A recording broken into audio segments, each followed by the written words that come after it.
Bismillahirrahmanirrahim. Assalamualaikum warahmatullahi wabarakatuh.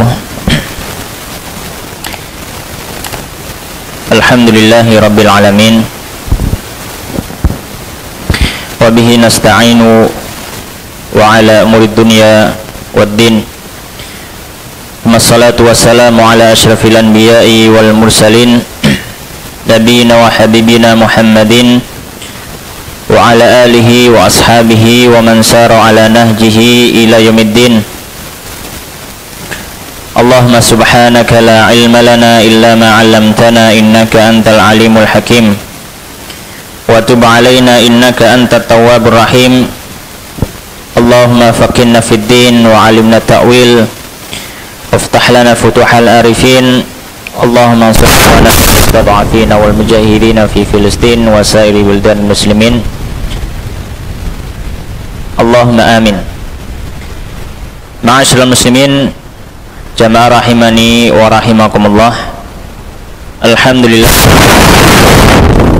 kembali kita bersyukur kepada Allah Subhanahu wa taala karena pada kesempatan malam hari ini Allah Subhanahu wa taala kembali memberikan kita kenikmatan yang luar biasa.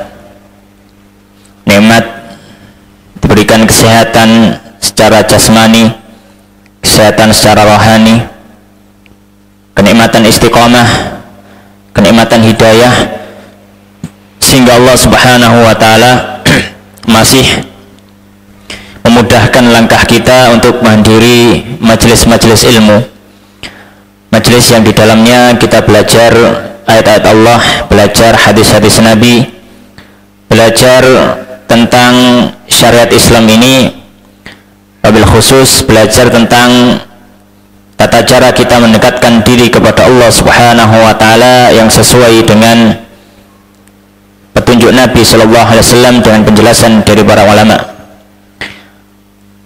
Dan insyaallah pada malam hari ini kita masih melanjutkan membaca kitab Umdatul Ahkam yang ditulis oleh Al-Hafidz Abdul Ghani bin Abdul Wahid Al-Maqdisi Al-Hanbali rahimahullahu taala yang wafat tahun 600 Hijriah, yang mana kita tahu kitab ini menghimpun beberapa hadis dari kitab Sahih Bukhari dan Muslim yang berhubungan dengan fikih.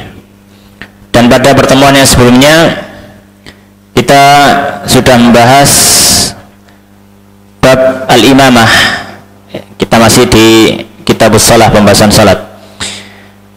Kita sudah membahas hadis-hadis yang berhubungan dengan imamah, ya, yaitu imam di dalam sholat berjamaah. Maka insyaallah malam hari ini kita membaca bab yang baru, yaitu bab sifati sholatin Nabi, bab sifat sholatnya Nabi Sallallahu Alaihi Wasallam. Sifat kalau di dalam istilah fikih maka dia diartikan sebagai tata cara, ya. Karena beda lagi nanti kalau misalkan kita berbicara dalam ilmu bahasa Arab nahwu, sifat itu sudah berbeda. Maka kalau dalam pembahasan fikih yang dimaksud sifat itu adalah kaifiyah, tata cara.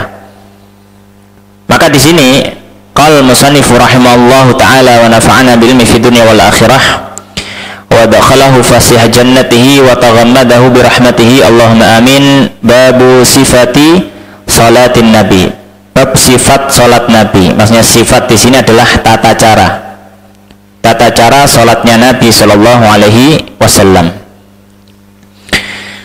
Maka beliau memulai dengan hadis yang ke-109. Qala al-musannif rahimallahu taala an Abi Hurairah, dari sahabat Abu Hurairah radhiyallahu taala anhu, qala, beliau mengatakan, kana Rasulullah, bahwasanya Rasulullah sallallahu alaihi wasallam idza kabbara, ketika beliau bertakbir, fi salati, di dalam salatnya, sakata hunaihatan, beliau berdiam sejenak. Hunaihatan itu artinya sejenak. Qabla, sebelum, an yaqra'a, beliau membaca. Maksudnya di sini membaca Al-Fatihah. Fakultu, maka aku berkata, kata sahabat Abu Hurairah, ya Rasulullah, wa ya Rasulullah, bi abi anta wa ummi, ya, bahwasanya dengan ayahku sebagai tebusan untukmu dan juga ibuku. Ini ungkapan dalam berbahasa di kalangan orang Arab menunjukkan keseriusan, bi abi anta wa ummi, yaitu. Ya, dan kalau terjemah bebasnya semacam itu, jadi seolah-olah sampai rela untuk mengorbankan orang tuanya demi Nabi Sallallahu Alaihi Wasallam. Ya. Ara'aita sukutaka bainat takbir, tidakkah engkau melihat bahwasanya engkau diam antara takbir wal qiraati dan membaca Al-Fatihah? Ma taqulu, apa yang engkau ucapkan? Maka sahabat Abu Hurairah ini bertanya kepada Nabi sallallahu alaihi wasallam, Nabi ini setelah takbir kok enggak langsung baca Al-Fatihah, tapi diam dulu. Maka bertanya kepada Nabi, ketika diam niki jenengan baca apa? Itu kata sahabat Abu Hurairah radhiyallahu ta'ala anhu. Qala, maka Nabi SAW mengatakan, aku mengucapkan Allahumma ba'id baini wa baina khatayaya kama ba'adta bainal masyriqi wal maghrib. Beliau membaca doa iftitah, ya, yang artinya Allahumma, ya Allah, ba'id baini wa baina khatayaya, jauhkanlah antara diriku dan antara dosa-dosaku, kama ba'adta bainal masyriqi wal maghrib, sebagaimana engkau jauhkan jarak antara timur dan barat. Ini adalah kiasan, dalam artian meminta kepada Allah supaya dijauhkan dari dosa-dosa yang sudah dilakukan. Makanya dijauhkan di sini adalah meminta ampunan. Allahumma naqqini min khataayaya kama yunaqqas thawbul abyadu minad danas. Allahumma, ya Allah, naqqini, bersihkanlah diriku min khataayaya, dari dosa-dosaku. Kama, sebagaimana yunaqqa, dibersihkan al-thawbul abyadu, pakaian yang putih, minad danasi, dari kotoran. Ad-danas maknanya kotoran. Nah, ini juga kinayah, ya, atau majaz, ya, majaz yang berhubungan tentang dosa, ya, diibaratkan dia seperti kotoran yang ada di pakaian kita. Maka berdoa kepada Allah Subhanahu wa ta'ala supaya apa? Dosa-dosa itu dibersihkan. Allahumma ghsilni min khataayaya bil ma'i was salji wal barad. Allahumma, ya Allah, ighsilni, cucilah diriku, min khataayaya, dari dosa-dosaku, bil ma'i, dengan air, was salji, dan salju, wal baradi, dan air yang sangat dingin. Hadis ini diriwayatkan oleh Imam Bukhari dan juga Imam Muslim. Ya. Maka di sini, ma'asyiral muslimin rahimani wa rahimakumullah, hadis yang pertama di bab ini memberikan beberapa faedah tentang doa iftitah ini. Di antaranya faedah yang pertama, hadis ini menjadi dalil tentang disyariatkannya membaca doa iftitah. Ya. Disyariatkan membaca doa iftitah sebelum membaca Al-Fatihah, ya, sebelum membaca Al-Fatihah. Dan termasuk doa iftitah yang bisa dibaca adalah apa yang disebutkan oleh penulis di sini, yaitu Allahumma ba'id baini wa baina khataayaya kama ba'adta bainal masyriqi wal maghrib, dan seterusnya. Dan versi doa iftitah itu banyak, ya. Ini salah satunya, banyak sekali. Termasuk diantaranya Al-Imam An-Nawawi rahimahullah ta'ala dalam kitab beliau Al-Adhkar, beliau menyebutkan berbagai macam versi doa iftitah. Bahkan ada yang sangat-sangat panjang, lumayan panjang, ya. Ya, lumayan panjang. Maka di sini kita katakan pada dasarnya boleh membaca doa iftitah apapun yang ada di dalam riwayat, ya, yang disebutkan oleh para ulama dari Nabi Shallallahu Alaihi Wasallam. Di antaranya bisa Allahumma ba'id baini ini, bisa juga dengan Allahu Akbar kabir, alhamdulillahi katsira, subhanallah bukratan wa asila, dan juga bisa ditambahi inni wajjahtu wajhiya lillazi fatara samawati wal arda hanifa muslima wa ma kana minal musyrikin, dan seterusnya. Ya.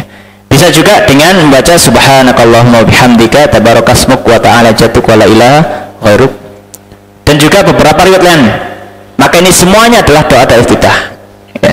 Nanti bisa jenengan cari sendiri di Google, ya, ketik saja versi-versi atau riwayat-riwayat tentang doa iftitah, banyak sekali.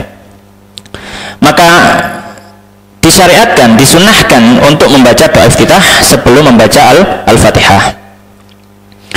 Faedah yang kedua, ya, faedah yang kedua, para ulama mengatakan jika seseorang menggabungkan dua atau lebih doa iftitah yang ada dalam riwayat, misalkan dia membaca Allahumma ba'id baini sampai selesai wal barat, kemudian nambahi lagi wajjahtu wajhiya lilladzi fatara samawati wal ardh, kemudian nambahi lagi subhanakallahumma bihamdika tabarakasmuk, dan seterusnya. Apakah diperbolehkan? Maka para ulama mengatakan diperbolehkan, tidak masalah, tapi dengan syarat dia sedang salat sendiri,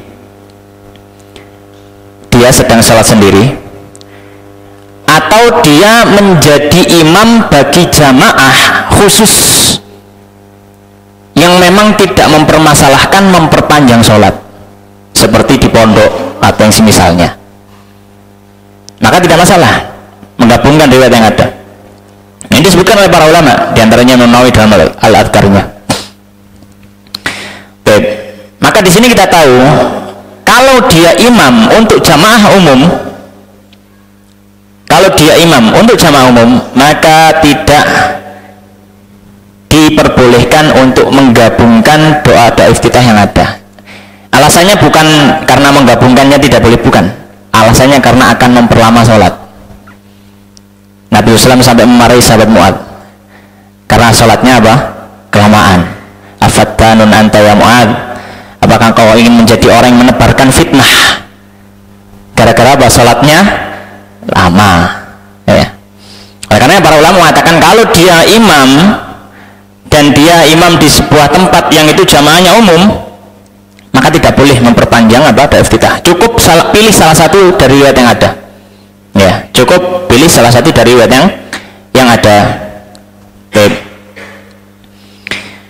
Pelajaran berikutnya, pelajaran ketiga dari hadis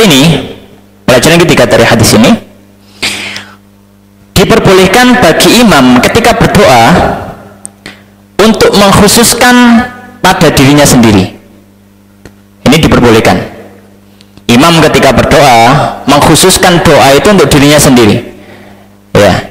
Kalau dalam bahasa Arab itu ada yang namanya dhamir, kata ganti.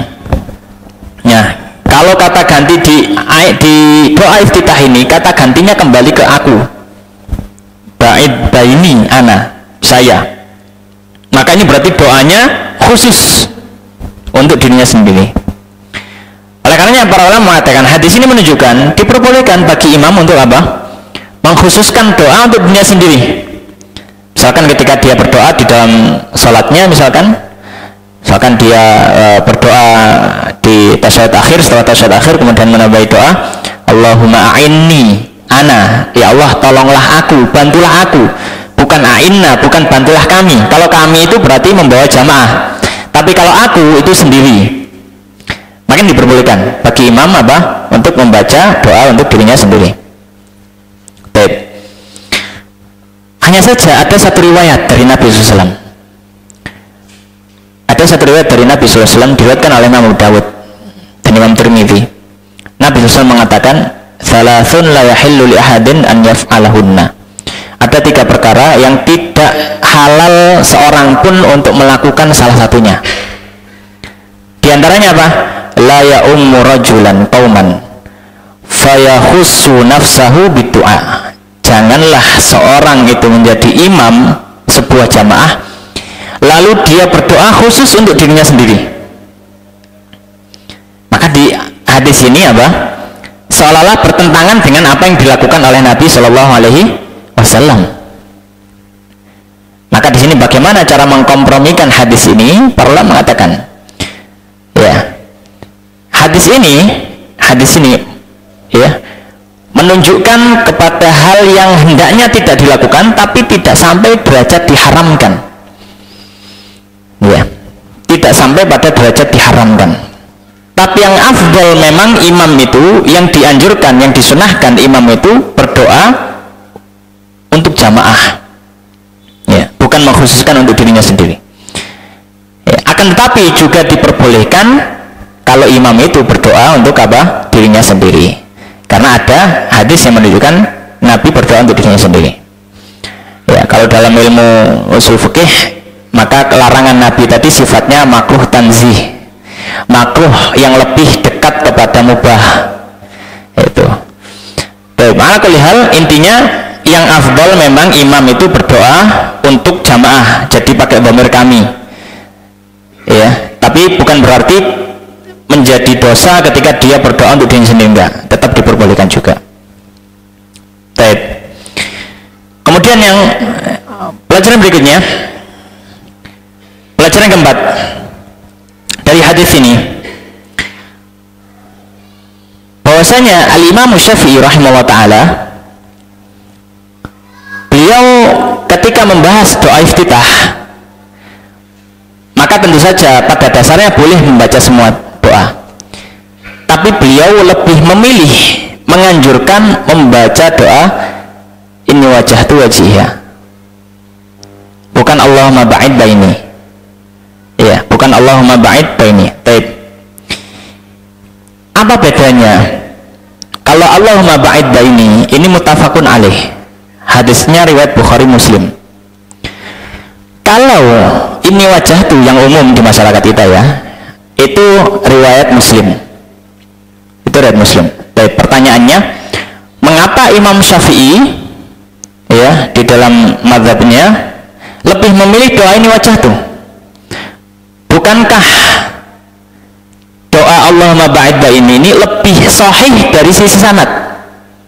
Karena meriwayatkan Bukhari Muslim muttafaq alaih, sudah hampir tidak ada keraguan, banyak jelas-jelas sahih ya, secara gamblang. Sedangkan yang satunya riwayat Muslim atau dalam kitab Sunan. Maka para ulama menyampaikan Imam Syafi'i memilih hal tersebut karena lafadznya sama atau mirip dengan Al-Quran. Kita tahu kalau kita misalkan membuka ya surat Al-An'am ayat 79, Allah Subhanahu wa taala menyampaikan, berfirman, inni wajjahtu wajhiya lilladzi fatara samawati wal arda hanifan wa ma ana minal musyrikin. Surat Al-An'am. Dan surat Al-An'am ayat 162, 163 Allah menyampaikan, Qul inna salati wa nusuki wa mahyaya wa mamati lillahi rabbil alamin la syarika lahu wa bidzalika umirtu wa ana awwalul muslimin. Maka Imam Syafi'i bukan memandang dari sisi sanadnya untuk memilih mana yang lebih utama untuk dibaca iftitah, tapi memilih kepada apa? Karena lafadznya yang mirip dengan Al-Quran, dan tentu saja lafadz yang mirip dengan Al-Quran lebih utama di dalam sholat ya. Baik, maka kulihal intinya boleh membaca dengan semua bacaan doa iftitah. Itu hadis yang pertama ya, hadis yang pertama. Kemudian hadis yang kedua dalam bab ini, qala al-musannif rahimallahu taala wa an Aisyah, dari Sayyidah Aisyah radhiyallahu taala anha, qalat, beliau mengatakan, karena Rasulullah, bahwasanya Rasulullah sallallahu alaihi wasallam yastaftihus salata, beliau membuka salatnya bitakbir, dengan takbir, wal qiraati, dan membaca bi dengan alhamdulillahi rabbil alamin. Wa kana, dan beliau idza raka'a, ketika rukuk, lam yushkhis, beliau tidak mendongakkan ra'sahu, kepalanya. Jadi ketika rukuk beliau tidak apa? Terlalu mengangkat kepala. Walam yusawwibhu, dan tidak menundukkannya, tidak terlalu merunduk. Ya, tidak terlalu apa? Merunduk. Walakin, akan tetapi, baina dzalika, antara hal itu. Jadi lurus ya, sejajar dengan apa? Sejajar dengan punggungnya. Wa kana idza rafa'a, dan beliau apabila bangkit ya, atau mengangkat ra'sahu, kepalanya, minar ruku'i, dari ruku', maksudnya i'tidal, lam yasjud, maka beliau tidaklah sujud, hatta hingga yastawiya beliau dalam posisi qaiman, berdiri dengan tegak. Banyak i'tidal. Maka ketika beliau habis rukuk, beliau tidak rukuk sampai apa? Beliau tidak sujud sampai apa? I'tidal dengan sempurna. Wa kana, dan beliau idza rafa'a ra'sahu, ketika mengangkat kepalanya minas sajdah, dari satu sujud, berarti mau duduk ya, lam yasjud, maka beliau tidak sujud lagi hatta yastawiya, hingga beliau dalam posisi qa'idan, duduk. Ini berarti duduk di antara dua sujud. Wa kana yaqulu, dan beliau mengucap fi kulli rak'ataini, di setiap dua rakaat, at-tahiyyah, doa tahiyah, yaitu apa? Tasyahud. Ya. Doa tasyahud. Wa kana yafrishu, dan beliau menghamparkan rijlahul yusra, kaki kirinya, wa yansibu rijlahul yumna, dan menegakkan kaki kanannya, duduk iftirash seperti tasyahud awal, duduk di atas kaki kiri. Wa kana yanha, dan beliau melarang an uqbatis syaitan, dari model duduknya setan. Ya. Nah, model duduknya setan ini dia duduk, ada dua tafsiran dari para ulama. Dan ini biasa diistilahkan juga dengan istilah iqa, duduk iqa ya. Ada dua tafsiran. Tafsiran yang pertama dengan menegakkan lutut dan duduk di atas pantatnya, kemudian meletakkan tangannya di bawah. Ini tafsiran yang pertama. Ya, tafsiran yang pertama. Tafsiran yang kedua, yang ini lebih masyhur, dia duduk di atas pantatnya dan kakinya dibuka. Ya, mungkin saya praktekkan ya.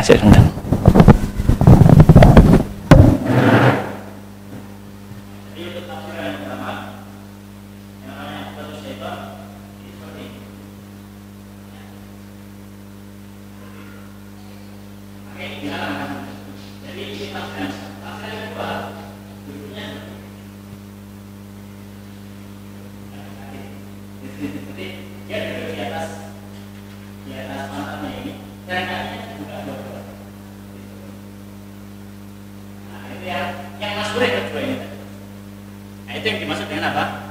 Uqbatus syaitan, cara duduknya setan, atau dalam bahasa lain biasa disebut dengan iqa.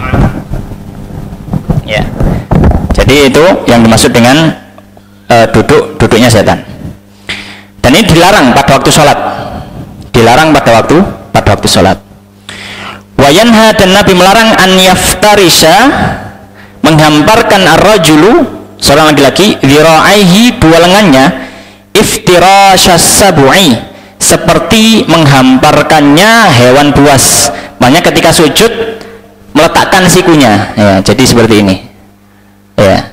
Maka ini juga dilarang oleh Nabi Islam. Wa kana yakhtimu salata, dan beliau menutup salatnya bitaslim, dengan salam. Maka hadis ini memberikan cukup banyak faedah itu ya. Memberikan cukup banyak faedah. Saya menulis ada sekitar 12-an faedah gitu ya. Banyak sekali faedah yang kita dapat dari hadis ini tentang sifat sholatnya Nabi SAW. Di antaranya yang pertama, hadis ini menjadi dalil tentang wajibnya takbiratul ihram. Salah satu dalil wajibnya takbiratul ihram. Apa takbiratul ihram? Takbir di awal sholat, itu namanya takbiratul ihram. Ucapan takbir di awal sholat. Sebagaimana tadi disebutkan yastaftihus shalah bitakbir, Nabi membuka sholat dengan takbirnya. Dan menguatkan bahwasanya takbir ini wajib, sabda Nabi SAW tentang sholat, beliau mengatakan wa tahrimuhat takbir, yang membuat sholat itu menjadi mengharamkan sesuatu yang sebelumnya halal adalah takbirnya. Jadi pembatas antara sholat dengan bukan sholat adalah takbiratul ihram ya, takbiratul ihram. Baik, ini pelajaran yang pertama ya. Kemudian pelajaran yang kedua, hadis ini menjadi salah satu dalil ketika takbiratul ihram yang yang harus dibaca adalah lafaz Allahu Akbar. Allahu Akbar itu. Baik. Dan ini pendapat jumhur ulama. Saya katakan di sini jumhur ulama karena ada sebagian ulama yang memandang tidak harus lafadznya takbir, tapi yang penting ada lafadz ta'zim pada Allah. Takbir kan artinya ta'zim, mengagungkan, membesarkan. Maka kalau misalkan lafadz akbarnya itu diganti dengan a'zam, Imam Abu Hanifah beliau berpendapat salatnya tetap sah. Allahu a'zam gitu. Jadi bukan menggunakan apa? Allahu Akbar. Ya, karena intinya adalah yang penting ada sisi apa? Mengagungkan, pengagungan. Tapi jumhur para ulama mengatakan tidak boleh. Kalau dia masuk sholat kemudian mengucapkan selain Allahu Akbar, meskipun secara arti bahasa sama, tetap tidak dianggap sah. Tetap tidak dianggap sah. Jadi harus apa? Allahu Akbar. Allahu Akbar. Baik. Kenapa kok harus pakai lafaz Allahu Akbar? Karena jelas di semua hadis Nabi SAW menyebutkan takbir, tidak pernah bergeser sedikit pun dari lafaz takbir. Dan lafaz takbir pada urf atau pemahaman orang yang memahami bahasa Arab berarti yang menggunakan akbar dari akar kata gaburo yakburu, bukan akar kata lain. Dan Nabi SAW ditambahi, Nabi SAW menyampaikan sallu kama ra'aitumuni usolli, ya. Maka ya memang lafaz itu yang harus digunakan. Baik, pelajaran yang kedua. Pelajaran yang ketiga, kita lihat tadi di hadis ini Nabi SAW membuka salatnya dengan takbir wal qiraah bilhamdillahi rabbil alamin, dan membuka salatnya dengan membaca alhamdulillahi rabbil alamin. Maka hadis ini menjadi dalil bagi sebagian ulama yang memandang tidak wajib membaca basmalah pada waktu sholat. Terus bagaimana ya? Langsung Allahu Akbar, alhamdulillah, tidak basmalah sama sekali. Bedakan antara mengeraskan atau melirihkan basmalah dengan tidak membaca sama sekali, karena ini sudah beda mazhab gitu ya, sudah beda ini. Imam Malik berpendapat tidak ada kewajiban untuk membaca Bismillahirrahmanirrahim. Kalau membaca boleh, tapi kalau nggak baca salatnya tetap sah. Karena zahirnya hadis dan membuka dengan membaca bi alhamdulillahirabbil alamin. Tidak disebutkan basmalah sama sekali. Ya, tidak disebutkan basmalah sama sekali. Baik, Imam Syafi'i dan Imam Ahmad, beliau berdua dan juga para ulama setelahnya menyampaikan basmalah wajib dibaca. Meskipun nanti khilaf lagi antara Imam Syafi'i dan Imam Ahmad, banter talirih gitu, itu sih sudah khilaf lagi. Yang penting harus dibaca. Harus dibaca. Ya. Kalau tidak dibaca Al-Fatihahnya tidak sah. Kalau Al-Fatihahnya tidak sah, maka salatnya nggak sah. Baik, nah bagaimana dengan wal qiraati bi alhamdulillahirabbil alamin? Jelas Nabi tidak menyebut bi bismillahirrahmanirrahim. Maka kita katakan ketika hadis ini menyebutkan Nabi membuka dengan membaca alhamdulillahirabbil alamin, maksudnya adalah membaca surat alhamdulillahirabbil alamin. Karena Nabi di dalam hadis, beberapa riwayat hadis disebutkan ketika menyebutkan surat itu tidak disebutkan nama surat, tapi ayat setelah basmalah. Misalkan dalam satu hadis disebutkan bahwasanya Nabi SAW ketika sholat isya beliau membaca surat watini wa zaitun, bukan membaca surat atin, enggak. Dalam riwayat yang lain misalkan Nabi SAW ketika sholat subuh di hari Jumat, maka beliau di rakaat pertama membaca alif lam mim tanzil sajdah, dan di rakaat kedua hal ata alal insani hinum minad dahri. Tidak disebutkan surat al-insan, enggak. Itu memang bahasa hadis. Ketika menyebutkan surat tidak disebutkan judul suratnya, tapi disebutkan ayat pertama di surat itu. Maka basmalah itu ayat pertama di dalam Al-Fatihah. Karena Allah Subhanahu wa taala menyampaikan bahwasanya Allah menurunkan sab'an minal mathani. Ya. 7 ayat. Para ulama tafsir mengatakan itu Al-Fatihah. Kalau kita hitung Al-Fatihah ini apa? Jumlahnya kalau 7 ayat, basmalah dihitung nomor 1. Ya, jadi bukan maksudnya bilhamdulillahirabbil alamin, maksudnya adalah dengan membaca langsung alhamdulillah, enggak, tapi dengan membaca Al-Fatihah. Ya, membaca Al-Fatihah. Baik. Ini disampaikan oleh para ulama. Ya. Jadi kita maknai wal qiraah bilhamdulillahirabbil alamin, ini maksudnya adalah membaca surat Al-Fatihah. Dan tetap wajib membaca basmalah. Ya. Adapun masalah disunahkan mengeraskan atau melirihkan, insya Allah kita akan akhirkan pembahasan itu, karena di sini penulis kitab sendiri, ya, Syekh Abdul Ghani bin Al-Maqdisi ini, beliau nanti di akhir pembahasan beliau membuat satu bab tarkul jahri bi bismillahirrahmanirrahim, bab tidak mengeraskan basmalah. Kenapa membuat bab itu? Karena penulis mazhabnya Hambali. Kalau Syafi'i insya Allah nggak akan nulis bab seperti itu, ya. Tapi ala-kulli hal, ya, jadi nanti beliau akan sebutkan alasan-alasan mengapa kok tidak perlu mengeraskan apa? Bismillah. Ala-kulli hal, intinya Imam Syafi'i dan Imam Ahmad bersepakat bahwasanya basmalah harus dibaca. Harus dibaca. Baik, itu pelajaran yang ketiga. Pelajaran yang keempat.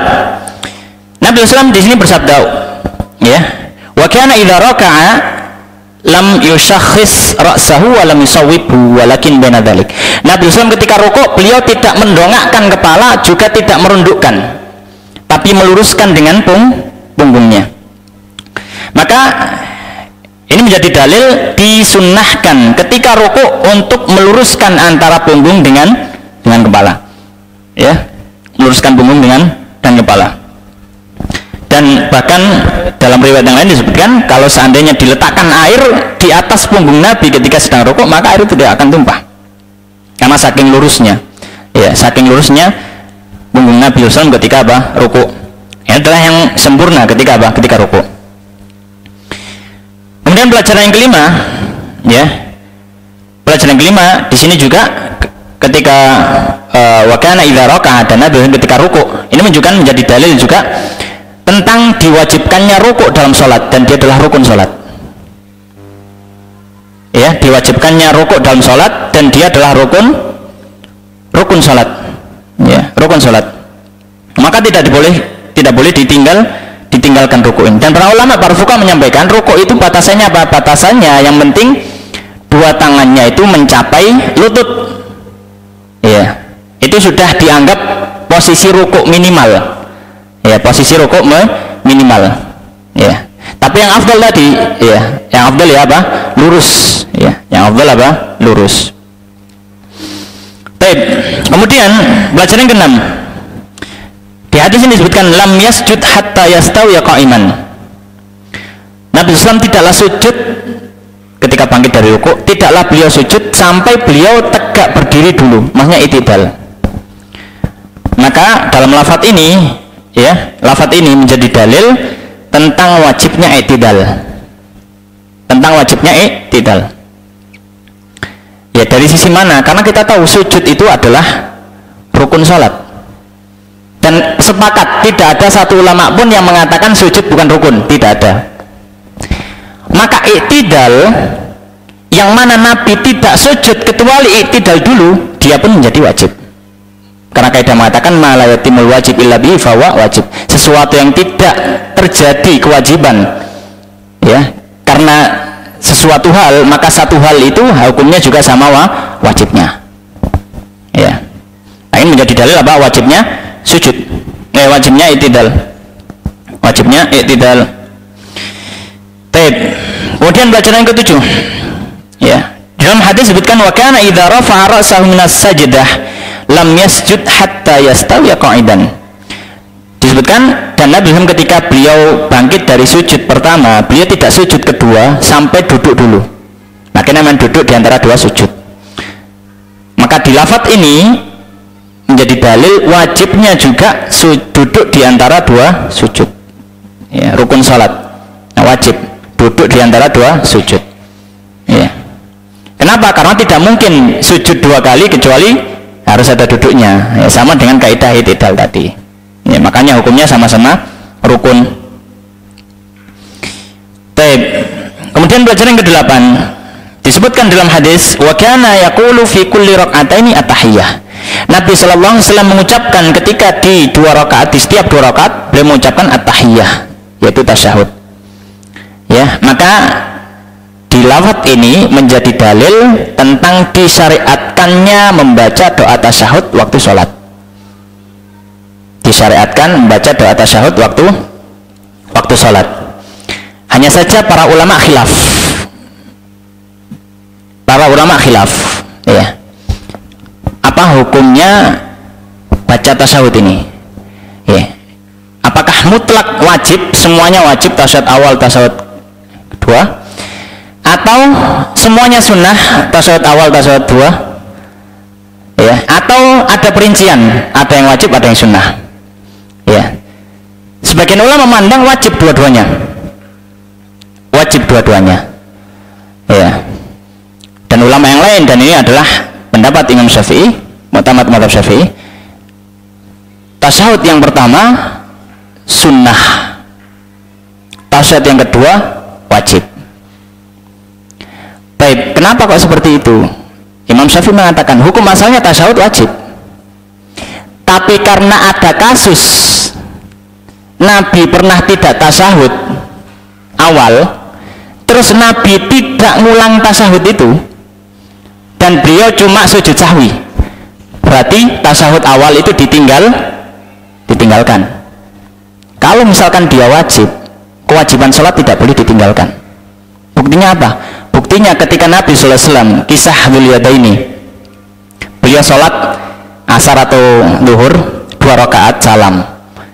Kemudian kata Dzul Yadaini, ya Rasulullah, sholatnya dikosor atau engkau lupa? Maka Nabi mengatakan, saya tidak kosor, saya juga tidak lupa. Terus waktu mikir Kanjeng Nabi ini, ya. Kemudian tanya ke sahabat, ya, apakah benar yang dikatakan Dzul Yadaini? Maka sahabat mengatakan, nggih, leres. Maka Nabi SAW takbir dan menambahi 2 rakaat.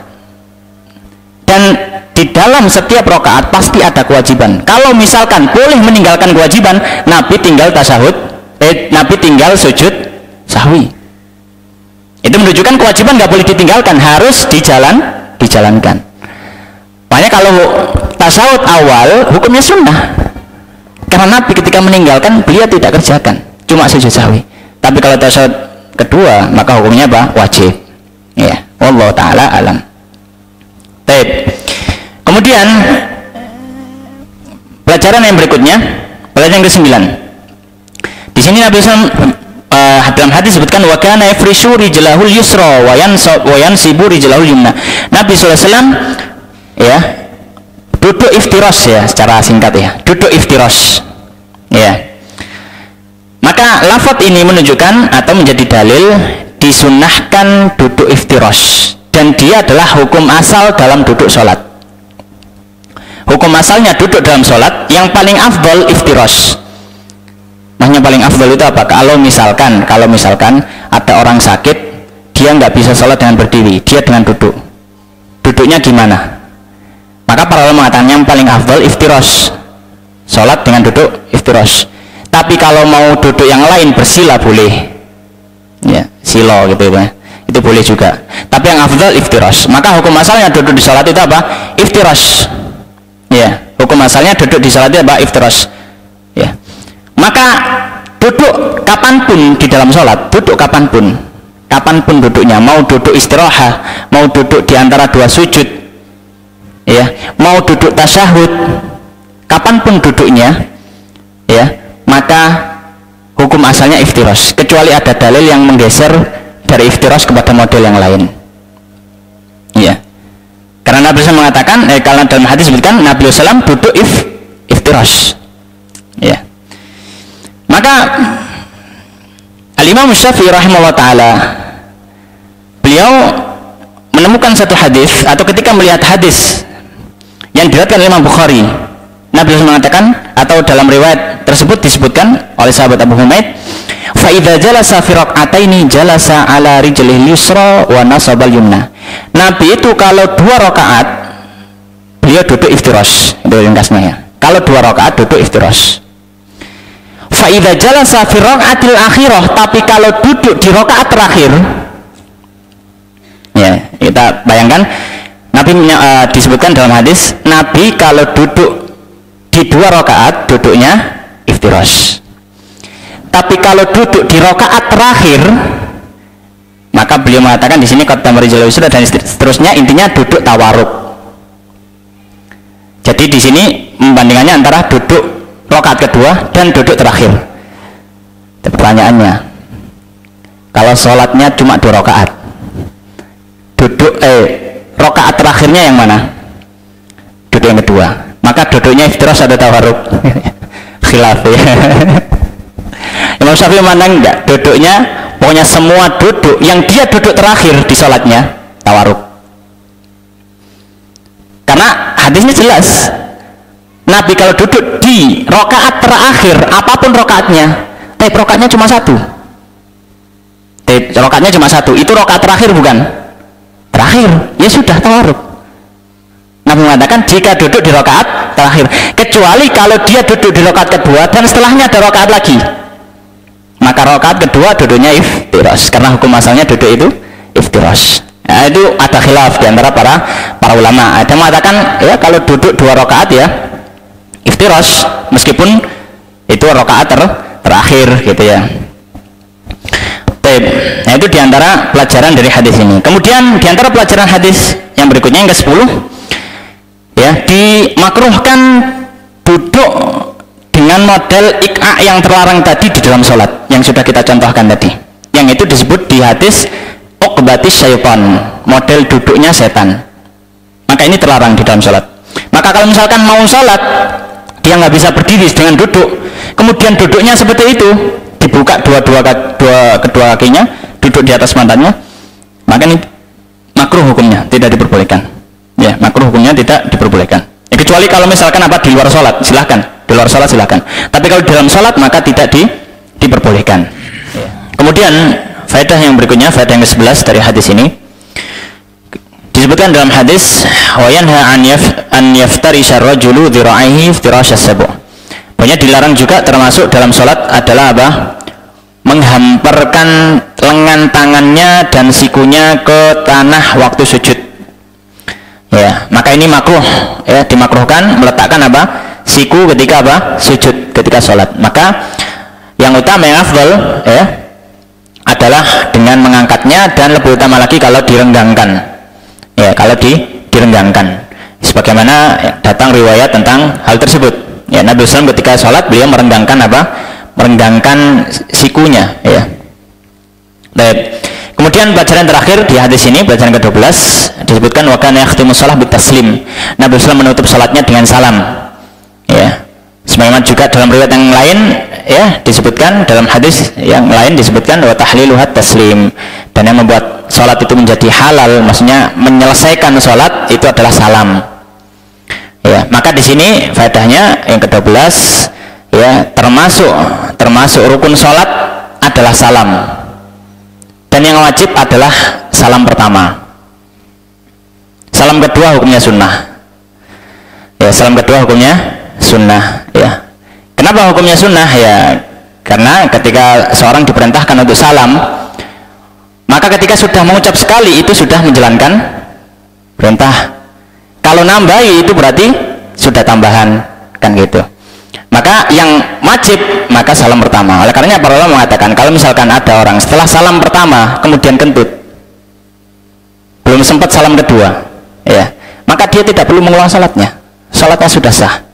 Kenapa? Karena seluruh kewajiban sudah terpenuhi. Baik. Kemudian hadis yang ke-111. Qala al-musannif rahimahullah taala wa an Abdullah bin Umar. Dari Abdullah bin Umar radhiyallahu ta'ala anhu, anna Nabi, bahwasanya Nabi sallallahu alaihi wasallam kana yarfa'u yadayhi. Beliau mengangkat kedua tangannya hadwa mankibaihi, sejajar dengan pundaknya, sejajar dengan pundak ini ya. Idza iftataha shalah, ketika beliau membuka salat, maksudnya adalah takbiratul ihram, Wa idza kabbara lirruku, dan ketika takbir ruku. Wa idza rafa'a ra'sahu minar ruku, dan yang ketiga ketika mengangkat kepala dari ruku i'tidal.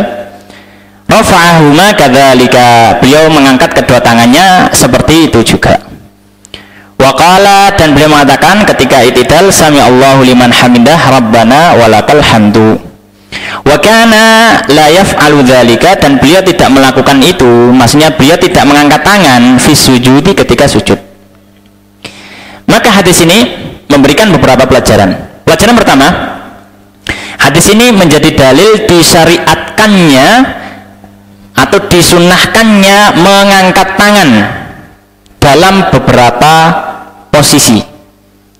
Disunnahkan mengangkat tangan dalam beberapa posisi. 3 posisi disebutkan dalam hadis ini. Nanti kita tambahkan 1 posisi yang lain tidak disebutkan dalam hadis ini. Maka posisi yang pertama mengangkat tangan kapan? Ketika takbiratul ihram. Ketika takbiratul ihram mengangkat tangan. Ya. Posisi yang kedua ketika turun untuk ruku. Ketika ruku. Ketika ruku. Dalam hadis tadi ketika ruku juga. Yang ketiga ketika bangkit dari ruku atau i'tidal. 3 hal ini semuanya disebutkan dalam hadis ini, dan hadis ini disebutkan oleh Bukhari dan Muslim. Nah, posisi yang keempat, ya, posisi yang keempat ini yang tidak disebutkan di hadis ini, tapi kita tambahkan karena ini satu paket sebenarnya, yaitu ketika bangkit dari rakaat kedua menuju rakaat ketiga.